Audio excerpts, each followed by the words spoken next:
పశ్చిమ గోదావరి జిల్లా నర్సాపురం నియోజకవర్గంలో స్థానిక ఎమ్మెల్యే బొమ్మిడి నాయకర్ అసెంబ్లీ విప్ ప్రమాణ స్వీకారం చేసిన సందర్భంగా నర్సాపురం నియోజకవర్గ జనసేన నాయకులు, టీడీపీ నాయకులు గజమాలతో ఘనంగా స్వాగతం పలికారు.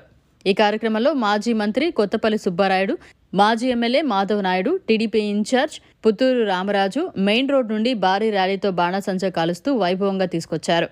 ఈ కార్యక్రమంలో పెద్ద ఎత్తున జనసేన నాయకులు, కార్యకర్తలు, అలాగే టీడీపీ నాయకులు, కార్యకర్తలు, బొమ్మిడి నాయకర్ ఫాలోవర్స్ పాల్గొన్నారు.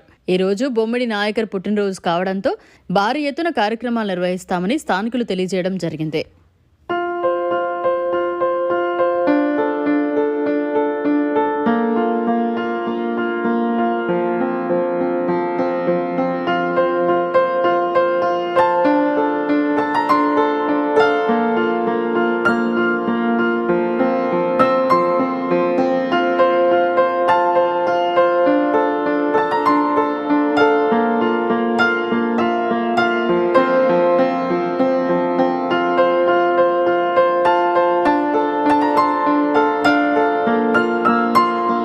మరిన్ని అప్డేట్స్ కోసం మన HN9 టీవీ ఛానల్ ని సబ్స్క్రైబ్ చేసుకోండి.